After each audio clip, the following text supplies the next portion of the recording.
नमस्कार, welcome to career 247। मैं हूं प्रशांत धवन। नाउ पिछले कुछ दिनों में पाकिस्तान को अगर एक मिसाइल ने मैक्सिमम डैमेज पहुंचाया है तो वो है ब्रह्मोस। आप देखोगे चाहे जैश ए मोहम्मद के हेडक्वार्टर्स हो या फिर आप अगर ये लश्कर ए तैयबा के कैंप्स हैं, जो इनके ये एयर बेसिस हैं, हर जगह आपको ब्रह्मोस के डैमेज की छाप मिलेगी। BrahMos missile was here. इसकी कई सैटेलाइट इमेजेस आ रही हैं। अमेरिकन यूरोपियंस आज के समय प्रॉपर डिटेल्ड थ्रेड्स बना रहे हैं इस पर कि किस तरीके से बिफोर और आफ्टर का दृश्य दिख रहा है पाकिस्तान में, और हमारे जो प्रिसिशन स्ट्राइक्स हुए हैं और पाकिस्तान के जो एयर बेसिस हमने डिस्ट्रॉय किए हैं, वहां पर भी आप अगर देखो तो ब्रह्मोस का क्रिटिकल रोल रहा है। ब्रह्मोस ने ऑल ओवर पाकिस्तान तबाही मचाई है and this is a well documented fact. और सबसे फनी बात पता है क्या है? साल 2022 में ना भारत ने कोटन कोट गलती से ब्रह्मोस मिसाइल मार दिया था पाकिस्तान को। उस वक्त कई पाकिस्तान के डिफेंस एक्सपर्ट्स ने ये क्लेम करना स्टार्ट कर दिया, अच्छा अब तो हम देखिए जो ब्रह्मोस मिसाइल का डिब्री है, जो इसका मलबा है, हम इसको स्टडी करेंगे, हम भी ब्रह्मोस बनाएंगे, ब्रह्मोस का तोड़ निकाला जाएगा, रिवर्स इंजीनियरिंग होगी। तो देखिए, ना ब्रह्मोस की रिवर्स इंजीनियरिंग हुई, ना इनको आज तक समझ में आया है कि ब्रह्मोस को रोकते कैसे हैं। ना 2022 में रुका था, ना 2025 में रुका है। और इसलिए हम देख रहे हैं कि डीआरडीओ के ऑफिशियल्स प्राउडली कह रहे हैं ब्रह्मोस को इंटरसेप्ट नहीं किया जा सकता। ब्रह्मोस एक सुपरसोनिक मिसाइल है। मैं अभी भी हंस रहा हूं, वो पाकिस्तान एयरफोर्स का कौन सा आदमी था, वो कहता है जी हम हाइपरसोनिक को रोक सकते हैं। मतलब आप इमेजिन करो थिंकिंग, सुपरसोनिक मिसाइल तुमसे रुकता नहीं है, ड्रोन तुमसे रुकते नहीं है।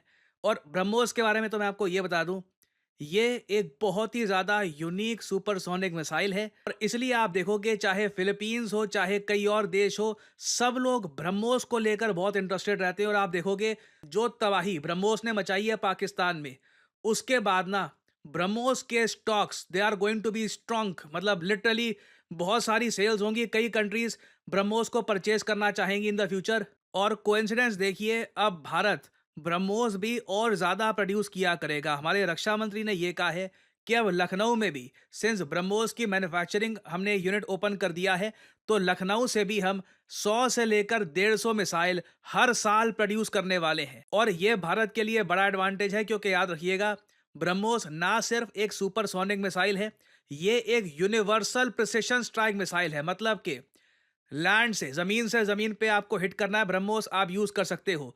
सी से आपको लैंड पे हिट करना है, ब्रह्मोस आप यूज कर सकते हो। इवन एयर प्लेटफॉर्म से इस बार हमने बताया जा रहा है सुखोई से बहुत सारे ब्रह्मोस लॉन्च किए हैं। It is universal precision strike missile. और जो Uttar Pradesh defence industrial corridor है, जिसके 6 मेन नोड्स हैं, लखनऊ, कानपुर, अलीगढ़, आगरा, झांसी और चित्रकूट, इसकी जो लखनऊ यूनिट है ये असेंबल और टेस्ट करेगी ब्रह्मोस क्रूज मिसाइल्स को। और उसके अलावा जो नेक्स्ट जनरेशन एनजी वेरिएंट्स होंगे वो भी यहां पर प्रोड्यूस किए जाएंगे। और भारत सरकार ने ब्रह्मोस से रिलेटेड एक वीडियो भी करी है रिलीज। ये वीडियो मैं आपको दिखाना चाहता हूं।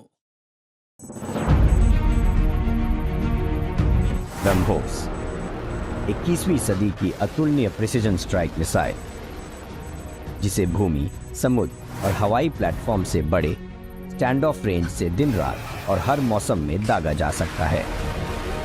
ब्रह्मोस भारतीय सशस्त्र बलों के लिए प्रथम पसंदीदा हथियार बन गई है।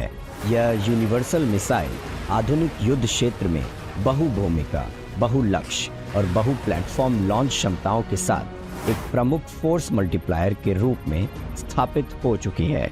भारत और रूस की सर्वश्रेष्ठ तकनीकी क्षमताओं का उपयोग करते हुए ब्रह्मोस एरोस्पेस ने दुनिया में सबसे कम समय में एक अद्वितीय उत्पाद तैयार किया है। 12 जून 2001 को अपनी पहली सफल लॉन्चिंग के बाद से ब्रह्मोस ने विभिन्न प्लेटफॉर्मों से अलग अलग परिदृश्यों में 100 से अधिक परीक्षणों का विश्व स्तरीय रिकॉर्ड बनाया है, जिसमें इसकी सफलता दर सर्वोच्च रही है और इसकी श्रेष्ठता प्रमाणित हुई है। साथियों, हर भारतीय को गर्व होता है जब वो सुनता है कि भारत में बनी ब्रह्मोस मिसाइल अपनी कैटेगरी में सबसे घातक और सबसे आधुनिक मानी जाती है। कई देशों के लिए ब्रह्मोस मिसाइल उनकी पसंदीदा चॉइस बनकर उभरी है। यहाँ पर पीएम ने जो कहा है ये काफी हद तक सच है। आप अगर पाकिस्तान में ब्रह्मोस का यूज़ देखो ना, ये अपने आप में कमाल की एडवर्टाइज़मेंट है। इसलिए आपने देखा होगा, उत्तर प्रदेश के जो चीफ मिनिस्टर हैं योगी आदित्यनाथ, इन्होंने भी कहा है, ask Pakistanis about the strength of BrahMos missile. Now Bharat के पास आज के समय 2 डिफेंस इंडस्ट्रियल कॉरिडोर बन चुके हैं, एक उत्तर प्रदेश में, दूसरा तमिलनाडु में।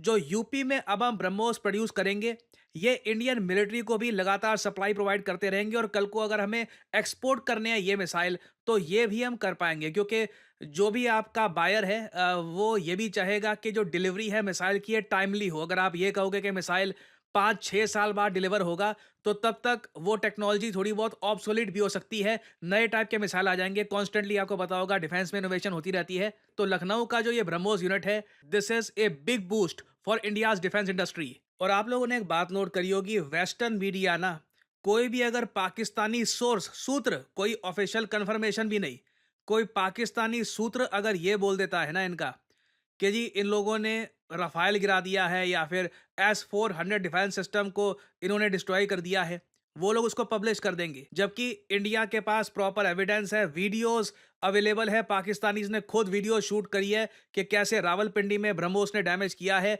जैश ए मोहम्मद के हेडक्वार्टर्स को डिस्ट्रॉय कर दिया गया है। वेस्टर्न मीडिया उसको लेकर बिल्कुल चुप है। और ये थोड़ा सा अनफॉर्चुनेट है कि वेस्ट में ना भारत के ऑपरेशन सिंदूर को एक पॉजिटिव तरीके से कवर नहीं किया जाएगा। क्यों? क्योंकि ज़्यादातर जो वेपन्स हमने यूज़ किए हैं, ये रशियन ओरिजिन के हैं। जैसे S-400 missile defence system, Sukhoi fighter jet, BrahMos, ये जो मिसाइल हमने यहाँ पर यूज़ किया है, उसके अलावा भी वेरियस और टाइप के जो हमने मिसाइल यहाँ पर यूज़ किए हैं, सिंस ये रशियन डिफेंस इंडस्ट्री को एक तरीके से एडवर्टाइज करते हैं, तो वो लोग इसको इतना कवर करेंगे नहीं। और चाइना सिंस आज के समय काफ़ी ज़्यादा फंड कर रहा है, वेस्ट में बहुत सारे न्यूज़ आउटलेट्स को आप देखोगे चाइना की जय जयकार कर रहे होते हैं, तो वो एक बार को HQ-9 का जो डिस्ट्रक्शन है वो छुपा देंगे कि कैसे लाहौर में चाइना का मिसाइल डिफेंस सिस्टम डैमेज हो गया। Everyone knows about this. Indian government ने ऑफिशियली बोल भी दिया है कि हाँ, हमने लाहौर में जो एक मिसाइल डिफेंस सिस्टम है पाकिस्तान का, इसको डैमेज भी किया है। ये ग्लोबल डिफेंस इंडस्ट्री की सेल को लेकर जो रेस चल रही है, इस वजह से ब्रह्मोस को जो जेन्युइन क्रेडिट मिलना चाहिए इंटरनेशनल मीडिया में, वो मिलेगा नहीं। उल्टा काफ़ी जगह आप देखोगे वेस्टर्न मीडिया भारत को अटैक भी कर रहा होगा। अभी वैसे रिपोर्ट्स आ रही है कि पाकिस्तान का जो एक न्यूक्लियर स्टॉक पाइल का जो एक एरिया था, वहाँ पे भी ब्रह्मोस लगा है और रेडिएशन की भी कुछ वहाँ पे रिपोर्ट्स आ रही हैं। तो अभी खैर पता लगेगा कि वहाँ पे हुआ क्या है। ये बताया जा रहा है कि जो ये अचानक से सीज़ फायर हो गया, अब्रप्टली सब कुछ रुक गया है। इसके पीछे एक बड़ा रीज़न ये भी है कि इंडिया ने जो एयर बेसिस को अटैक किया था ब्रह्मोस से, उनमें से एक एयर बेस में पाकिस्तान के न्यूक्लियर वेपन्स भी थे। और पाकिस्तान उसके बाद बहुत अलर्ट हो गया था। वो धमकियाँ दे रहे थे कि हम देखिए न्यूक्लियर वॉर कर देंगे, फिर धमाके होंगे, न्यूक्लियर वॉर शुरू हो जाएगी। फिर यूएस भी काफ़ी घबरा गया और सडनली हम देख रहे हैं कि उसके बाद डोनाल्ड ट्रंप ने भी ट्वीट कर दी थी कि मिलियंस ऑफ लोग मारे जाएंगे। हालांकि मुझे एक बात यहाँ पर ऐड करनी पड़ेगी। ट्रंप ने जो इनिशियली ट्वीट करी थी ना, जहाँ पे ये लिखा था कि मिलियंस कुड हैव डाइड, जो मैंने प्रीवियस वीडियो में बताया था कि ट्रंप ने ये बात लिखी है। ट्रंप ने ये ट्वीट करी तो सही, और ये ट्वीट सोशल मीडिया पे हर जगह अवेलेबल है। ये वहाँ पे आप देख पाओगे कि millions of good and innocent people could have died. ये सीधा सीधा संकेत है कि न्यूक्लियर वॉर हो सकती थी, न्यूक्लियर वेपन यूज हो सकते थे। ट्रंप ने कुछ समय के बाद ये ट्वीट डिलीट कर दी और उसके कुछ मिनट्स के बाद ये पोस्ट फिर से कर दी गई। It's very weird. और उसके बाद हम देखते हैं कि व्हाइट हाउस के जो स्पोक्समैन है वो भी यहाँ पर ये पोस्ट करते हैं कि मिलियंस ऑफ इनोसेंट लोगों की जान यहाँ पर जा सकती थी। और इससे मिस्ट्री और जरा बढ़ जाती है। ये यूएस प्रेसिडेंट ऐसा क्यों करेंगे? पहले लिखकर कई लाखों इनोसेंट लोग मारे जाते, उसके बाद ये इन्होंने चुपचाप हटा दी। क्लियरली दुनिया से कुछ छुपाया जा रहा है। पाकिस्तान में कुछ ऐसा हुआ है जो पाकिस्तान की जनता तो खैर वो तो नाच रहे हैं, उनको लग रहा है कि जीत गए। उनके प्राइम मिनिस्टर ने बोल दिया कि हमारी जीत हुई है, पता नहीं काहे की जीत। पर क्लियरली दुनिया से कुछ छुपाया जा रहा है। पाकिस्तान में एक्चुअली में हुआ क्या है ना, और आज भी क्या हो रहा है। अभी रिपोर्ट्स आ रही हैं कि यूएसए की न्यूक्लियर एनर्जी डिपार्टमेंट की टीम वहां पहुंची हुई है पाकिस्तान में। Something is wrong. मतलब आप देखोगे इंडियन गवर्नमेंट भी बिल्कुल चुप है, यूएस गवर्नमेंट भी जरा कुछ बोल नहीं रही। कुछ हुआ है पाकिस्तान में और कुछ अपडेट्स आती है इसके रिगार्डिंग। मैं आपके लिए updated video in the future लाता रहूंगा। और फाइनली यहाँ पे आप लोगों से मैं एक सवाल पूछूंगा कि हारोव ड्रोन आज के समय काफ़ी न्यूज़ में है।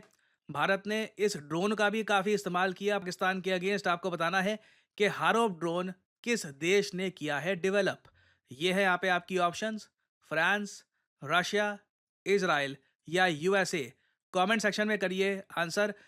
आप लोग यकीन नहीं करेंगे कितने सारे लोगों से मैं मिलता हूँ और उनसे बात करता हूँ और उनका एक ही सवाल होता है कि करियर में अब क्या करें।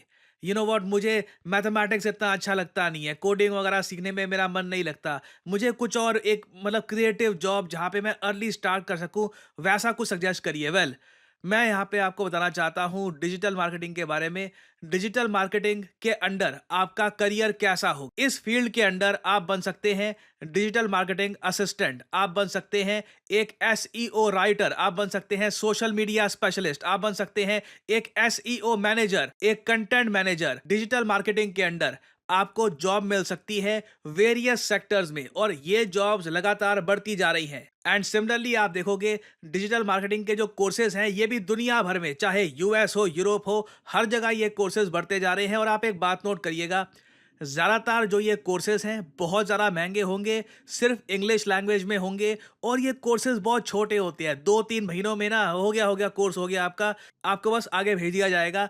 जबकि करियर 247 आपके लिए लेके आया है एक state of the art digital marketing course, जहां पे आपको मिलती है द बेस्ट फैकल्टी। आप लोग ऐसे प्रोजेक्ट्स पे काम करेंगे जिससे आपको मिलेगा जेन्युइन एक्सपीरियंस, आपको जॉब ढूंढने में भी हेल्प करेगा करियर 247 और एक प्रॉपर करियर गाइडेंस भी आपको मिलेगी हमारे कोर्स में। लैंग्वेज होगी इंग्लिश, कोर्स की जो वैलिडिटी है ये 1 साल की होगी, वैसे आपका कोर्स 6 महीने में खत्म हो जाएगा, आपको मिलेगा एक सर्टिफिकेट और आप स्टार्ट कर सकते हैं अपनी journey in the world of digital marketing. आप अगर 18-19 साल के भी हैं, ग्रेजुएशन नहीं करी, तब भी you can begin your journey as a digital marketing assistant और धीरे धीरे एक्सपीरियंस गेन करके आप अपनी लाइफ में आगे बढ़ सकते हैं। सो एनरोल करने के लिए आपको करना क्या है, सिंपली जाइए इस वीडियो के कमेंट सेक्शन में, पिन्ड कमेंट में आपको मिल जाएगा ये link, start your digital marketing journey now. और यहाँ पे आपको करना है इस लिंक पर क्लिक, आपके सामने खुल जाएगा ये पेज।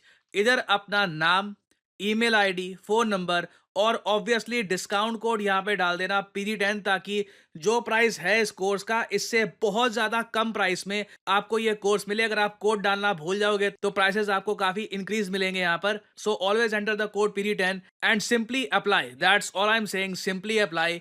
करियर 247 की तरफ से कंसल्टेंट आपको कॉल करेंगे, आप बात कर सकते हैं, जानकारी और ज्यादा प्राप्त कर सकते हैं और आप स्टार्ट कर सकते हैं अपनी journey in the world of digital marketing. और याद रखिएगा, this is not just digital marketing, this is digital marketing with generative AI। So इसी नोट के साथ यह वीडियो का अंत। Thank you for listening and as I always say, may the gods watch over you.